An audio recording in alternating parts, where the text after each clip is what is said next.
السلام علیکم، کیسے ہیں آپ؟ آئی ہوپ ٹھیک ہوں گے۔ عشق رخ بائی عائشہ نور، قسط نمبر 17۔ حورب نور کے پیچھے کھڑی کانپ رہی تھی۔ زمان کو کاظم اور وہاج نے پکڑ رکھا تھا۔ میں اسے جان سے مار دوں گا، یہ ہمیں اتنے دنوں سے بے وقوف بناتی رہی ہے۔ شکل سے معصوم، اندر سے کتنی شاطر ہے یہ، میں اسے نہیں چھوڑوں گا۔ آج اس کی وجہ سے میری بہن موت کے منہ میں ہے، حورب کی وجہ سے نہیں، آپ اور بابا سائیں کی وجہ سے وہ موت کے دروازے پر کھڑی ہے۔ جذباتی فیصلہ کیا تھا، اب بھگتے۔ وہاج حلق کے بل دھاڑا، پہلے اسے صفائی کا موقع تو دیں، سن تو لیں وہ کیا کہنا چاہ رہی ہے۔ وہاج نے زمان شاہ کو دیکھتے ہوئے کہا، جبکہ مومن شاہ ایک طرف سر جھکائے بیٹھے ہوئے تھے، رخ نمل کے پیچھے چھپی ہوئی رو رہی تھی۔ مان لیا میری اور بابا سائیں کی غلطی ہے، مگر یہ تو ہمیں اشارہ کر سکتی تھی جب اپنے باپ کے مرنے پر آئی تھی۔ حورب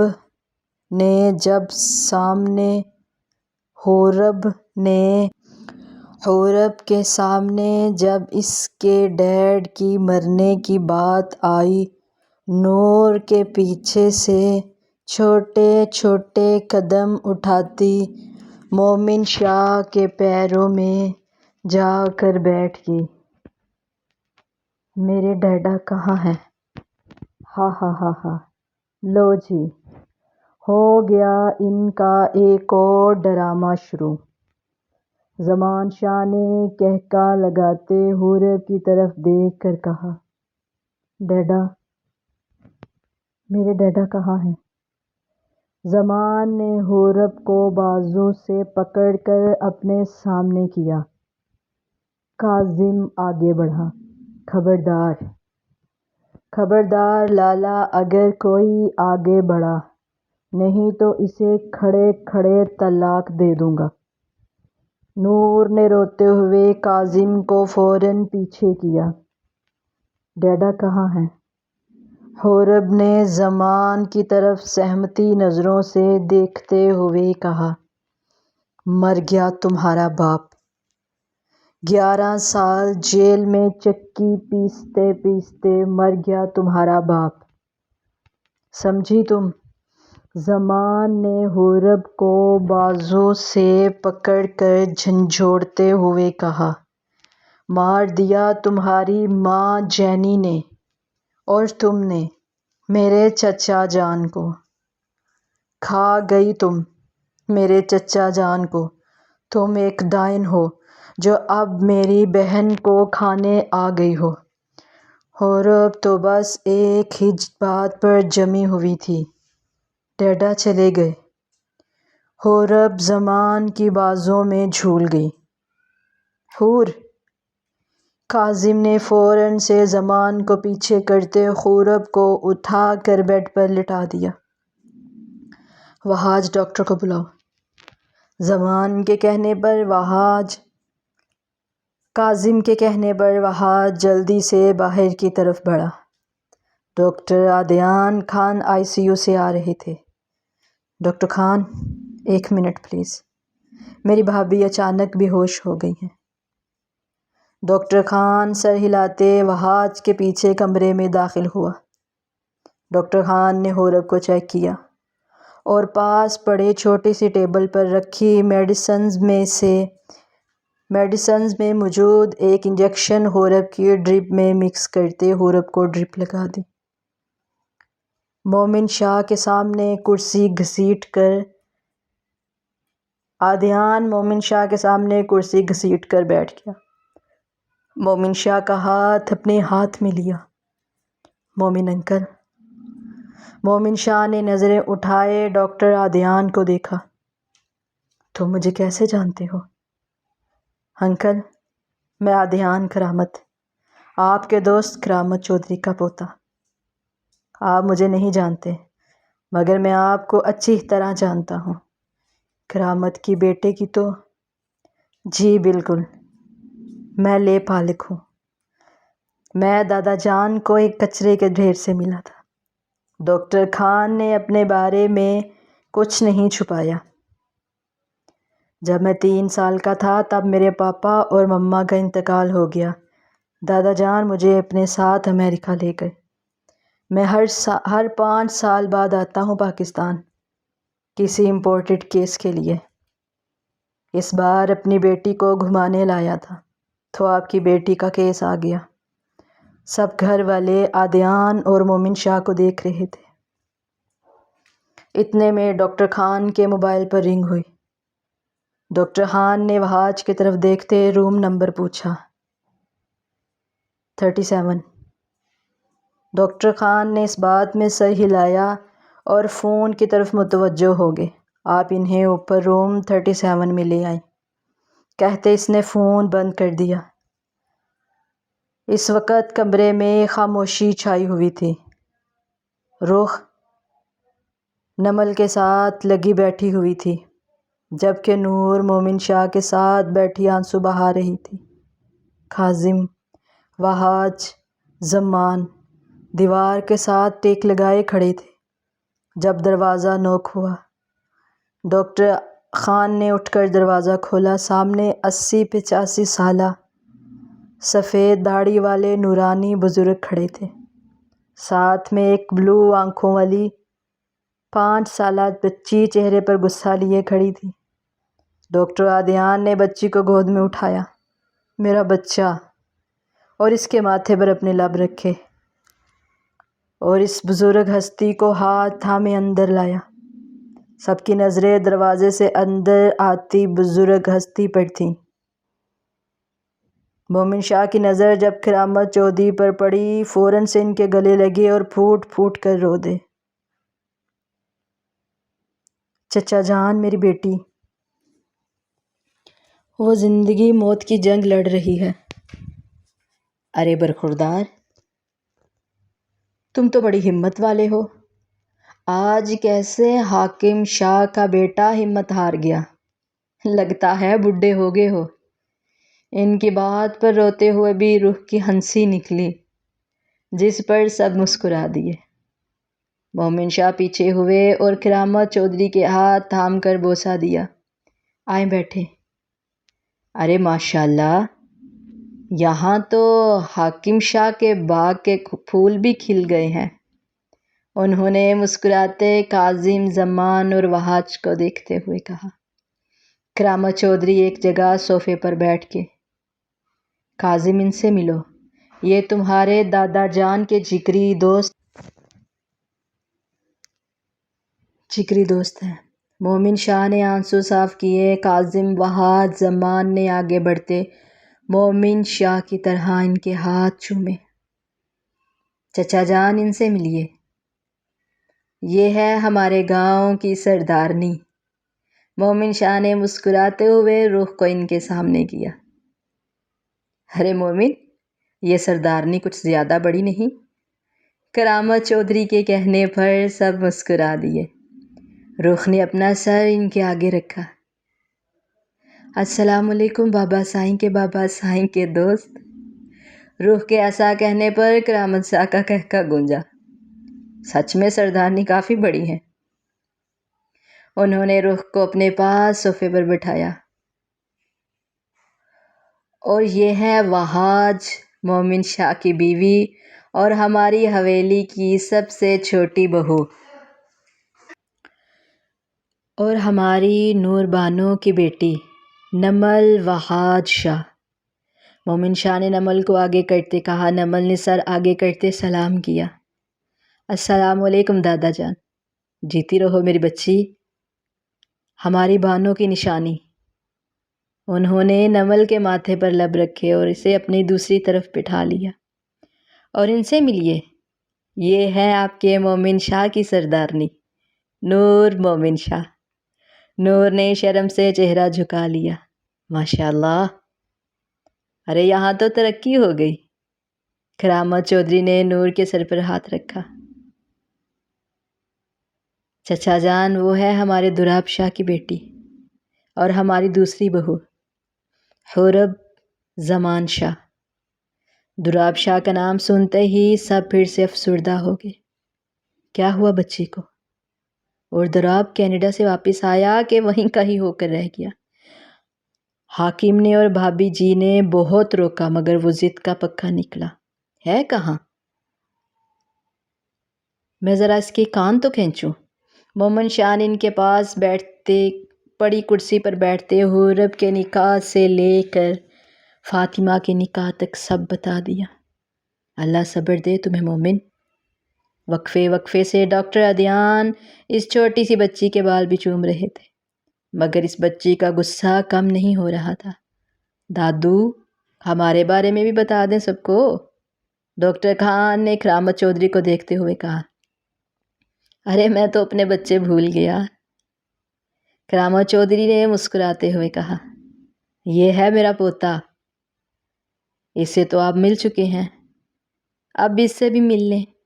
یہ ہے ہمارے گھر کی ہیڈ آفیسر پریحان عدیان خان، ہماری پری۔ پری نے آگے بڑھتے مومن شاہ کو حق کیا۔ السلام علیکم چھوٹے دادو۔ وعلیکم السلام۔ ارے یہ پری تو سچ میں پری ہے۔ پری کو دیکھ دیکھ کر رخ جیلس ہو رہی تھی۔ گھر والوں کی نظر رخ پر ہی تھی جو پری کو گھور رہی تھی۔ بابا سائیں ذرا دھیان سے، کچھ لوگ جیلس ہو رہے ہیں، کاظم نے مسکراتے ہوئے کہا۔ رخ نے نچلا ہونٹ مروڑتے ہوئے رونا شروع کر دیا۔ یہ میرے بابا سائیں ہیں، یہ پری کو پیار کیوں کر رہے ہیں؟ ارے گڑیا، ہم ہیں نا آپ کے دادا سائیں۔ کرامت چودھری نے رخ کو اپنے گلے لگایا۔ رخ نے غصے میں مومن شاہ کو گھورا۔ مومن شاہ کا کہکا نکل گیا۔ ارے تم سب میری پریاں ہو، بابا میں سب کے لیے کچھ کھانے کے لیے لے کر آتا ہوں، رخ چلے؟ کاظم شاہ نے رخ کو کہا تو اس کی خوشی سے تو بانچیں کھل گئی۔ کھانے کی بات ہو اور پہلوان پیچھے ہو ہی نہیں سکتا۔ وہاج لالا، آپ کو کیا مسئلہ ہے؟ ہم اپنے بابا سائیں کے پیسے اڑا رہے ہیں، رخ کہتے کاظم شاہ کے ساتھ باہر نکل گئی۔ لو جی، صلح ہو بھی گئی؟ کرامت چودھری نے حیرانگی سے کہا۔ چچا جان، یہ تو روز کی بات ہے، میری بیٹیاں ناراض ہوتی رہتی ہیں اور میں مناتا رہتا ہوں، مومن شاہ نے افسردگی سے کہا۔ اور کرامت شاہ کے ساتھ بیٹھ کے پری اب سب سے مل رہی تھی۔ آدی دیکھو، دادو کتنی ینگ ہیں۔ پری کے کہنے پر سب کا کہکا گونجا۔ نور نے پری کو اپنے پاس بٹھایا۔ چچا جان، ہماری فاتح ہم سے روٹھ گئی ہے، ہم کیسے منائیں اسے؟ صبر رکھو مومن، سب ٹھیک ہو جائے گا۔ اتنے میں حورب کو ہوش آنے لگا۔ ڈیڈا، زمان فوراً سے حور کی طرف لپکا۔ نور نے روک لیا۔ زبان پیچھے ہٹو، اب چچا سائیں اور شاہ سائیں ہیں، وہ سب دیکھ لیں گے، پہلے ہی تم نے بچی کو ڈرا دیا ہے۔ نور نے حورب کو سہارا دے کر بٹھایا۔ میں نہیں جانتی وہ کون تھے۔ جھوٹ مت بولو حورب زمان۔ زمان پھر دبا دبا سا گھر آیا۔ زمان پتر، صبر، بچی کو بولنے تو دو۔ کرامت چودھری نے زمان کو چپ کروایا۔ اٹس اوکے گڑیا، جو بات بھی ہے ہم بعد میں کر لیں گے، آپ ابھی ریسٹ کریں اور دماغ پر کوئی بات سوار نہیں کریں۔ اگر آپ کسی کو نہیں جانتی تو کوئی بات نہیں، ہم نے آپ کی بات مان لی ہے، بس آپ جلدی سے ٹھیک ہو جائیں۔ ڈاکٹر خان نے مسکراتے حورب سے کہا تو نور حورب کو سینے سے لگائے بیٹھی ہوئی تھی۔ حورب خوفزدہ آنکھوں سے زمان شاہ کو دیکھ رہی تھی۔ زمان، تھوڑا تحمل سے کام لینا پڑے گا۔ ڈاکٹر نے زمان کے کندھے پر ہاتھ رکھا اور اسے لیے کرامہ چودھری اور مومن شاہ کے پاس بیٹھ گیا۔ چاچو۔ وجی۔ وہاج نے پری کی طرف آنکھیں پھیلائے ہوئے دیکھا۔ او دو فٹی، تم سے بڑا ہوں، چاچو بولو۔ وہاج نے آنکھیں دکھائی۔ وجی، پری کہتے ساتھ ہی نور کی گود میں گھس گئی۔ پری کی کھلکھلاہٹ نے سب کے موڈ کو اچھا کر دیا تھا۔ بیٹا، یہ جو تم اپنی اماں سائیں کی گود میں بیٹھی ہوئی ہو نا، آنے دو پہلوان کو، یہ میری دادو ہیں۔ وجی، پری نے کھلکھلاتے ہوئے نور کے گرد اپنی باہیں باندھ لیں۔ پری کی بات پر سب مسکرا دیے۔ کاظم جیسے ہی روم سے باہر نکلا، رخ کا بازو پکڑے ساتھ والے روم میں داخل ہوا اور دروازہ بند کر دیا۔ کھانا؟ روح نے حیرانگی سے کاظم شاہ کو دیکھا۔ کاظم نے روح کو گود میں اٹھایا اور بیڈ پر لٹا دیا۔ شش، ابھی جاتے ہیں کھانا لینے۔ کاظم نے روح کے ماتھے پر لب رکھے۔ روح آنکھیں پھیلائے کاظم شاہ کو دیکھ رہی تھی۔ روح، ہماری شادی ہو چکی ہے، ہم دونوں ایک دوسرے سے پیار کر سکتے ہیں، ایسے اللہ خوش ہوتا ہے، مگر ہم باہر کسی سے یہ بات نہیں کریں گے۔ ہم اللہ کو ناراض تو نہیں کر سکتے نا؟ روح نے چہرہ جھکا لیا۔ بس تھوڑا سا پیار کروں گا، پھر کھانا لینے چلے جائیں گے۔ روح نے کاظم شاہ کے کہنے پر اس بات میں سر ہلایا۔ کاظم نے اس کی چادر پیچھے کی۔ جیسے ہی کاظم کی نظر اس کے سینے کی طرف اٹھی، اسے کچھ یاد آیا۔ کاظم نے اپنے لب اس کی دھڑکن پر رکھ دیے۔ روح نے شرم سے آنکھیں بند کر دی۔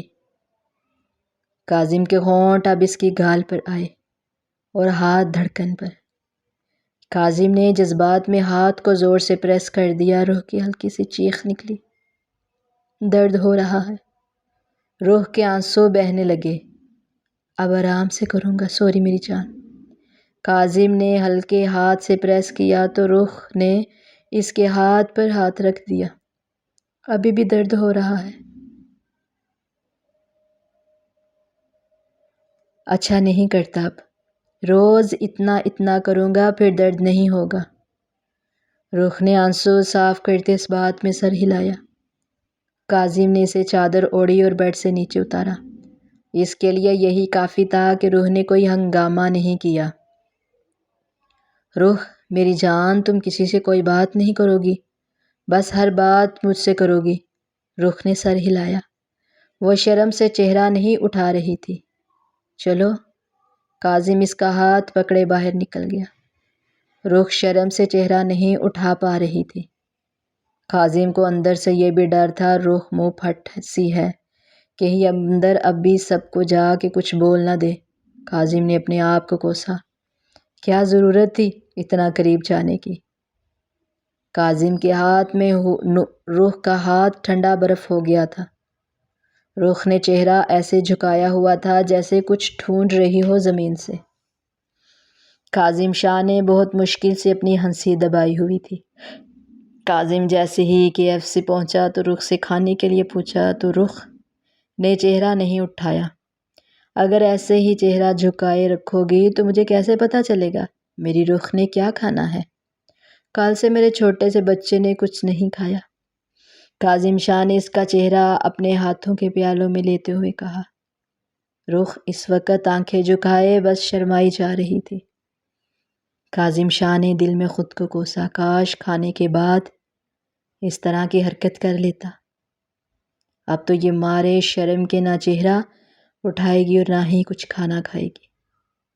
روح میری جان، کیا کھاؤ گی؟ روح نے چہرہ جھکائے بس نفی میں سر ہلا دیا۔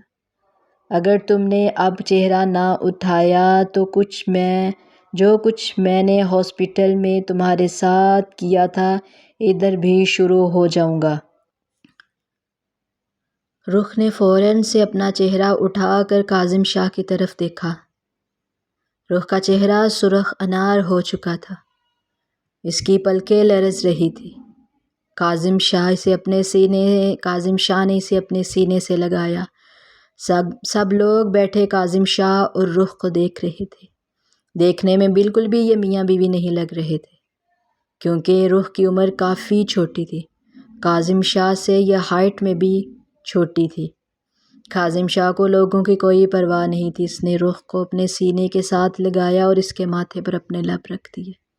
میری جان، یہ سب کچھ تو اب روز تھوڑا تھوڑا ہوتا رہے گا، تو کیا میری جان نے اب بالکل کھانا کھانا چھوڑ دینا ہے؟ کیا پورا دن ایسے ہی شرماتی رہو گی مجھ سے؟ کاظم شاہ نے اس کے کان میں سرگوشی کی۔ رخ نے اپنا چہرہ جھکا لیا۔ رخ نیچے دیکھتے مسکرا رہی تھی۔ کاظم نے اسے اپنے بازو کے ہالے میں لیا اور ریسیپشن کی طرف چلا گیا۔ اس نے سب کے لیے کھانا لیا، پری اور رخ کے لیے چاکلیٹس وغیرہ بھی لی تھی۔ کاظم نے بل پے کیا اور رخ کے لیے واپس ہاسپٹل میں آ گیا۔ حورب چہرہ جھکائے بیٹھی ہوئی تھی۔ آنکھوں سے آنسو تھمنے کا نام نہیں لے رہے تھے۔ اس کے ذہن میں بار بار زمان شاہ کی بات آ رہی تھی۔ تم میرے چچا جان کی قاتل ہو۔ تم نے میرے چچا جان کو 11 سال پہلے ہی مار دیا تھا۔ تم نے میری بہن کو بھی موت کے دروازے پر کھڑا کر دیا ہے۔ چاہے وہ 16 سال کی تھی، مگر پھر بھی بات سمجھ رہی تھی۔ وہ زمان شاہ کے ڈر سے اپنے ڈیڈا کا بھی نہیں پوچھ رہی تھی، اور نہ ہی انہیں یہ بتا پا رہی تھی کہ اسے کچھ بھی یاد نہیں، اس کے ساتھ پچھلے 11 سالوں سے کیا ہو رہا ہے۔ مجھے بس اتنا یاد ہے کہ میں ڈیڈا کے ساتھ کینیڈا ایئرپورٹ پر اتری تھی اور مما ہمیں لینے آئی تھی۔ مما کے ساتھ ان کے ایک فرینڈ بھی تھے جن کا نام ہیری تھا۔ سب کی نظریں حورب پر رک گئی۔ اتنے میں کاظم شاہ اور رخ بھی کھانا لے کر آ گئے۔ جب انہوں نے حورب کو بولتے دیکھا تو کاظم شاہ کھانا سائڈ پر رکھ دیا۔ اس وقت ہر کسی کے کان اور آنکھیں حورب کی طرف تھی۔ مما مجھے اور ڈیڈا کو اپنے ساتھ ہیری کے ساتھ ایئرپورٹ سے لے کر جب نکلے تو وہ ڈیڈا سے کسی بات پر لڑنا شروع ہو گئی۔ میں اس وقت اپنے ڈیڈا کی گود میں سو رہی تھی۔ مجھے صرف ہلکی ہلکی سی ڈیڈا اور مما کی بولنے کی آوازیں آ رہی تھی۔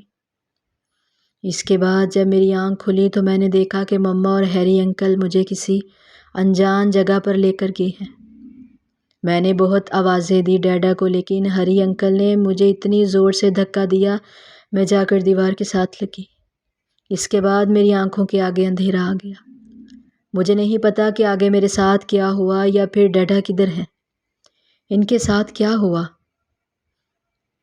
پھر جب میں پہلی بار حویلی میں گئی تو میرے سر میں درد شروع ہو گیا۔ مجھے لگا میں اس گھر میں پہلے بھی آ چکی ہوں۔ جیسے ہی میں نے بڑے ڈیڈا کو دیکھا تو مجھے لگا میں ان سے پہلے مل چکی ہوں۔ میرے سر میں بہت درد ہو رہا تھا تو مما نے فاتح آپی اور نیلو آپی سے کہا مجھے روم میں سلا دے۔ اس کے بعد جو ہوا وہ آپ سب کے سامنے ہے۔ مگر گڑیا، تمہیں ہوش کیسے آیا؟ نہیں، مطلب کہ تمہاری یادداشت واپس کیسے آئی؟ ڈاکٹر عادیان خان نے پوچھا۔ جس وقت مما فاتح آپی کو لے کر گھر آئی، میں نہیں جانتی تھی یہ میری آپی ہیں۔ مجھے یہی بتایا گیا تھا کہ یہ میری بھابھی ہیں۔ بھیا فاتح آپی کو لے کر کمرے میں گئے تو ان کے پیچھے ان کے 4 دوست اور اندر جانے لگے تو میں نے ہنگامہ شروع کر دیا، یہ بھیا اور بھابھی کے کمرے میں کیوں جا رہے ہیں؟ تو مما نے میرے چہرے پر تھپڑ مارا اور مجھے ڈرائنگ روم میں لے جا کر مارنا شروع کر دیا۔ انہوں نے مجھے دھکا دیا تو میرا سر جا کر ٹیبل سے ٹکرایا۔ میری آنکھوں کے آگے اندھیرا آ گیا۔ مجھے نہیں پتا پھر میرے ساتھ کیا ہوا۔ مجھے صرف ہلکی ہلکی سی کسی کے چیخنے کی اور بچاؤ کی آوازیں کان میں پڑ رہی تھی، مگر میرے سر میں شدید درد تھا۔ مجھے کچھ سمجھ نہیں آ رہی تھی۔ میں نے بہت مشکل سے اپنے سر کو سنبھالا اور زمین سے اٹھ کر جیسے ہی صوفے پر بیٹھی، مجھے اس کے بعد کچھ یاد نہیں۔ میرے ساتھ کیا ہوا تھا جیسے ہی میں ہوش میں آئی تو میں نے اپنے آپ کو ایک انجان جگہ پر دیکھا۔ یہ وہی ڈرائنگ روم تھا جہاں مما نے مجھے بند کیا تھا، مگر مجھے ایسا لگ رہا تھا جیسے میں اس ڈرائنگ روم میں پہلی بار آئی ہوں۔ یہ گھر میرے لیے انجان تھا۔ جب میں نے اپنے آپ کو دیکھا مجھے سمجھ نہ آئی میں کیسے اتنی بڑی ہو گئی۔ سامنے ہی ٹیبل پر کچھ پیپرز پڑے ہوئے تھے۔ میں نے فوراً سے وہ پیپرز اٹھائے تو ان میں میرا اور شاہو کا نکاح نامہ اور میرا ڈی این اے رپورٹ تھی، جس میں سے ڈی این اے رپورٹ کے ٹکڑے کیے گئے تھے جو میں نے بہت مشکل سے جوڑ کر پڑھے تھے۔ جیسے ہی میں وہ پیپر لے کر باہر جانے لگی تو ڈرائنگ روم کے دروازے کی اوٹ سے میں نے دیکھا فاتح بھاگنے کی کوشش کر رہی تھی۔ ان 4 لڑکوں نے اور بھیا نے فاتح آپی کو گھیرا ہوا تھا اور مما صوفے پر بیٹھی ہنس رہی تھی۔ فاتح آپی کے کپڑے پھٹے ہوئے تھے، وہ اپنے آپ کو بچانے کی کوشش کر رہی تھی۔ اتنے میں بھیا نے فاتح آپی کو اٹھایا اور مما سے کہا کہ حرم کو بھی لے کر کمرے میں آئے۔ جیسے ہی مما ڈرائنگ روم کی طرف بڑھی میں فوراً سے ڈرائنگ روم کے دوسرے دروازے سے حویلی کی پچھلی سائڈ پر بھاگی۔ میں بہت مشکل سے اپنے آپ کو بچاتی ہوئی ایک بڑے سے درخت کے اوپر چڑھ کر چھپ کے بیٹھ گئی۔ مما، بھائی اور ان کے دوستوں نے مجھے کافی ڈھونڈا۔ جب میں نہ ملی تو مما نے کہا وہ کہیں بھاگ گئی ہے، ہماری جان کو خطرہ ہے، فوراً یہاں سے نکلو۔ بھیا نے جب مما سے فاتح آپی کے بارے میں پوچھا تو مما نے کہا وہ مر چکی ہے، فائدہ نہیں اسے ساتھ گھسیٹنے کا، پڑی رہنے دو اور باہر سے تالا لگا دو۔ 7 بجے سے پہلے ہمیں اس گاؤں سے باہر نکلنا پڑے گا، نہیں تو مومن شاہ آ گیا تو ہم پکڑے جائیں گے۔ مجھے اپنا بدلہ لینا تھا جو میں نے لے لیا۔ اگر یہ حورب بھی مل جاتی تو میرا بدلہ پورا ہو جاتا۔ چلو ایک نہ سہی دوسری ہی سہی، دراب شاہ کا خون ہے۔ یہ کہتے ہی مما، بھائی اور ان کے دوست حویلی سے باہر نکل گئے۔ درخت کی اوٹ سے ہی ان کی گاڑی کو دور تک جاتے ہوئے میں دیکھ رہی تھی۔ رات 7 بجے کے قریب میں چپکے سے حویلی کی اگلی سائڈ پر آئی۔ میں نے بہت کوشش کی تالا توڑنے کی مگر مجھ سے نہیں کھل رہا تھا۔ میں نے فاتح آپی کی کھڑکی کو بھی بہت زور سے بجایا مگر وہ بے ہوش تھی۔ میرے سر میں اتنی زور سے درد تھی مجھے کچھ سمجھ نہیں آ رہا تھا میں کیا کروں۔ میں نے کافی آوازیں دی ملازموں کو مگر کوئی بھی حویلی میں نہیں تھا۔ جتنے ملازمین کام کرنے کے لیے رکھے ہوئے تھے وہ سب بھاگ گئے تھے۔ میں آپ لوگوں کا انتظار کرنے کے لیے دروازے کے پاس ہی بیٹھ گئی۔ پھر مجھے نہیں پتا کہ کیا ہوا۔ ہور کی بات سن کر نور نمل اور روح ہچکیوں سے رو رہی تھی، جبکہ مومن شاہ سر جھکائے بیٹھے ہوئے تھے۔ نہ جانے میری بچی نے کیا کچھ برداشت کیا تھا۔ تمہاری ماں مسلمان تھی؟ زمان شاہ پھر اس کی طرف لپکا، جسے جلدی سے کاظم شاہ نے اپنے قابو میں کیا۔ لالا مجھے چھوڑے، یہ ابھی بھی جھوٹ بول رہی ہے۔ یہ کیسے ہو سکتا ہے؟ جینی کا تو کوئی بیٹا ہی نہیں تھا۔ چچا جان نے بتایا تھا جینی ان کی فرینڈ تھی جس سے انہیں مسلمان کرنے کے بعد نکاح کیا تھا، اور یہ محترمہ ان کی اکلوتی اولاد ہیں۔ اب یہ کہہ رہی ہیں کہ ان کا ایک بھائی بھی ہے۔ اور جلدی سے نور کے پیچھے چھپی۔ اسے زمان شاہ سے خوف آ رہا تھا۔ میں سچ کہہ رہی ہوں، مجھے نہیں پتا وہ کون تھے، مگر مجھے مما نے یہی بتایا تھا کہ وہ میرے بھائی ہیں۔ خبردار اگر اس غیر مسلم عورت کو تم نے ماں کہا تو یہیں زندہ زمین میں گاڑ دوں گا۔ زمان شاہ کی دھاڑ پر پری نے جلدی سے نور کو اپنے گلے لگا لیا۔ رخ بھی اس کی دھاڑ سے ڈر گئی۔ دادا میں سچ کہہ رہی ہوں، مجھے جو کچھ یاد تھا میں نے سب کچھ بتا دیا۔ اگر میں ان کے ساتھ ملی ہوئی تھی تو مجھے کیوں چھوڑ کر جاتے وہ؟ ہور بٹ سے اتری اور مومن شاہ کے پیروں کے پاس بیٹھ گئی۔ یہ دیکھیں ڈاڈا۔ ہور نے اپنے بازو کے اوپر سے قمیض پیچھے کی تو اس کے بازو پر چکا چکا جلے ہوئے اور کٹ لگے ہوئے تھے۔ ہور کے پاؤں کو بھی نیچے سے جلایا گیا تھا۔ جیسے ہی سب کی نظر اس کے پاؤں پر پڑی اور بازوؤں پر پڑی تو سب ہکا بکا رہ گئے۔ کیسے اس چھوٹی سی بچی نے اتنے سال ظلم برداشت کیا تھا؟ حور نے مومن شاہ کے ہاتھ پکڑتے ہوئے انہیں یقین دلانے کی کوشش کی۔ ڈیڈا، مجھے سچ میں جو کچھ پتا تھا میں نے آپ کو بتا دیا۔ مجھے خود پتا نہیں میرے ساتھ اتنا ظلم کیوں کرتے تھے۔ مجھے بس یہی پتا تھا کہ ڈیڈا نے مما کہتے اس نے زمان شاہ کی طرف دیکھا تو زمان شاہ اسے ہی گھور رہا تھا۔ اس نے جلدی سے اپنی بات بدلی۔ وہ مسلم نہیں تھی، نہ ہی ان کے ساتھ جو لڑکا تھا وہ مسلم تھا۔ حور نے اس بار اسے بھائی نہیں اور وہ اچھی بھائی نہیں کہا تھا، اور وہ اچھی خاصی زمان شاہ سے ڈر گئی تھی۔ حور مومن شاہ کے گھٹنے پہ سر رکھے پھوٹ پھوٹ کر رونے لگی۔ بس میری بچی، بہت برداشت کیا میرے دوراب کی بچی نے سب کچھ۔ میری گڑیا جو کہہ رہی ہے وہی سچ ہے۔ اب خبردار کسی نے بھی کچھ پوچھنے کی کوشش کی۔ آج سب کے سامنے یہ بات کھل چکی ہے، اگلی بار میں کسی کی زبان سے اس کے بارے میں ذکر نہ سنوں۔ بس سب میری فاتح کے لیے دعا کریں، جسے اللہ نے میری حور کو نئی زندگی دی ہے ویسے اللہ میری فاتح کو بھی نئی زندگی دے دے، آمین۔ مومن بیٹا، فاطمہ بچی کا نکاح نہیں ہوا، یہ سب دھوکے سے ہوا ہے۔ چچا جان، میں لوگوں کو کیا منہ دکھاؤں گا؟ مجھے کچھ سمجھ نہیں آ رہی۔ میں ایک سردار ہو کے 50 گاؤں کو سنبھال رہا تھا اور ان 2 چال باز لوگوں کو نہ دیکھ سکا جن کے ہاتھوں میں نے اپنی بچی سونپی تھی۔ مومن شاہ چہرہ جھکائے ہوئے کرب سے بول رہے تھے۔ مومن بیٹا، جو ہوا اسے بھول جاؤ۔ اللہ یہ آزمائش کی گھڑی بھی ختم کر دے گا۔ اللہ آزمائش بھی اپنے نیک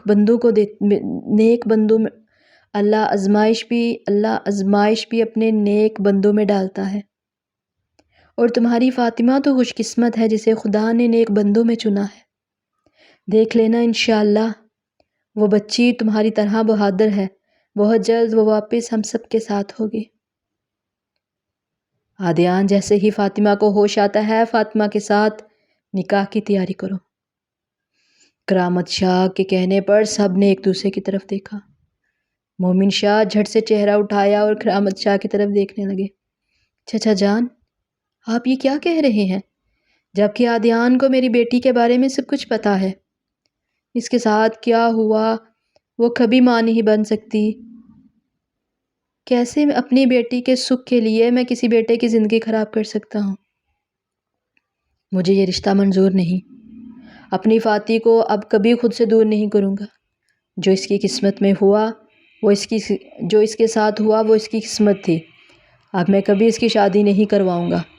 میں نہیں چاہتا آگے میری بیٹی کو کبھی بھی کوئی دکھ تکلیف برداشت کرنی پڑے، اسے کسی کی باتیں سننی پڑے، اسے بھانج ہونے کے تانے سننے پڑے۔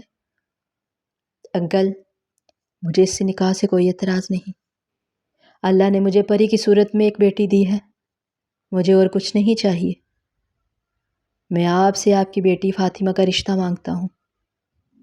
مومن شاہ نے کاظم کی طرف دیکھا تو کاظم نے آنکھوں سے اشارے میں ہاں کہا۔ بابا سائیں، اگر عادیان کے ساتھ فاطمہ کا نکاح ہو جاتا ہے تو یہ اچھے طریقے سے اس کا علاج کر سکے گا، اسے سمجھ سکے گا، نہیں تو اس کا علاج بہت مشکل ہے۔ اور ایک اور بات انکل، آپ کی بیٹی کبھی بھی کوما میں جا سکتی ہے۔ وہ اس کی قسمت، اسے 1 ہفتے میں ہوش آئے، 1 مہینے میں آئے، 1 سال میں آئے یا کبھی آئے ہی نہ۔ عادیان کی بات سب کے سروں پر ہسپتال کی چھت گری۔ مومن شاہ کو اپنی آنکھوں کے سامنے اندھیرا محسوس ہوا۔ مگر آپ بے فکر رہیں، میں اپنی طرف سے پوری کوشش کروں گا۔ اگر میں ضرورت پڑی تو میں فاطمہ کو ساتھ امریکہ لے جاؤں گا، لیکن میں آپ سے وعدہ کرتا ہوں کہ انشاءاللہ آپ کی بیٹی ایک بار پھر آپ سب میں بیٹھے گی، باتیں کرے گی، مسکرائے گی۔ بس آپ اسے کسی طریقے سے اس نکاح کے لیے منا لیں۔ عادیان بیٹا، ہم میں اب کسی میں اتنی ہمت نہیں کہ اس کا سامنا کر سکیں۔ پتہ نہیں وہ مانے گی بھی یا نہیں۔ میں مناؤں گی فاتح کو۔ نمل نے اپنے آنسو صاف کرتے ہوئے کہا تو سب کی نظریں نمل پر ٹھہر گئیں۔ میں اپنی طرف سے پوری کوشش کروں گی کہ وہ مان جائے۔ اب دیکھنا یہ تھا کہ فاطمہ کو ہوش آتا ہے یا نہیں۔ اگر اسے ہوش بھی آ گیا تو کیا وہ ڈاکٹر عادیان خان کے ساتھ نکاح بھی کرے گی یا نہیں۔ یا پھر اسے ہر مرض سے اعتبار ختم ہو چکا تھا۔